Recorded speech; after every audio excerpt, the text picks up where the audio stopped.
Get a Better Broadcast podcast, voice over voice. This is Peter Stewart welcoming you to today's episode of the show. Thanks very much indeed for listening. I've got a background not only in voice work, both with podcasts and broadcasts and voiceovers as well. I've also trained people for the BBC. I was trained by the BBC and also the Central School of Speech and Drama. And also I've done quite a bit of counselling as well.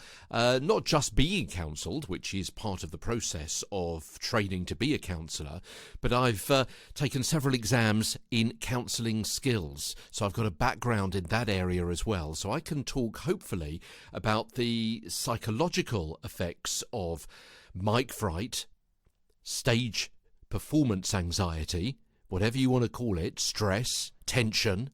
Whenever that red light goes on, whenever the microphone is handed to you, I can talk about the psychological effects as well as the physiological effects as well, and how all of this affects your broadcast, podcast, and voice over voice.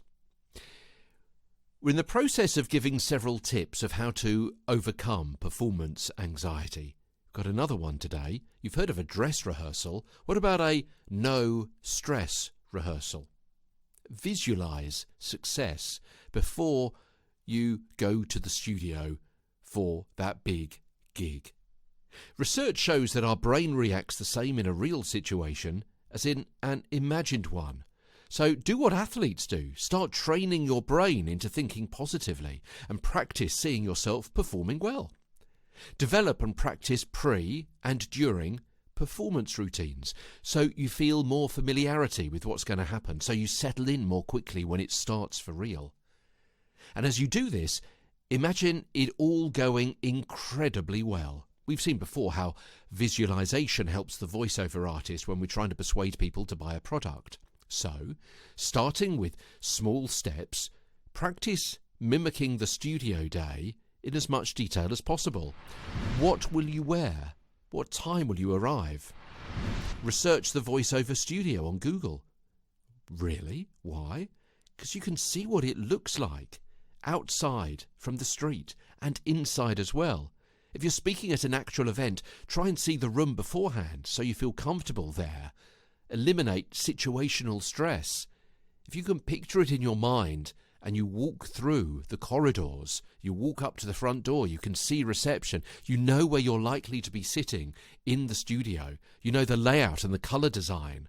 Maybe you see some of the people on the website that you're going to be interacting with when you go for the gig. You're going to feel much more comfortable, much more cool and calm and collected and confident. As I say, can you find pictures of the producer or the director or the guest you're going to interview remotely? Then you can picture in your mind, even if you're not seeing them live while you're recording, what they look like. Ad-lib what you'll say to them, how you're going to sit in the studio, your fluency, your confidence, and how will you be feeling during all of this? As I say, the answer, cool and quietly confident. That's one way to get over mic fright. Have a no-stress rehearsal in your mind before the event. Tomorrow, I mentioned earlier on, I've trained in being a counsellor. Tomorrow on the show, counselling for mic fright. As Get a Better Broadcast podcast and voice over voice continues. From London, I'm Peter Stewart.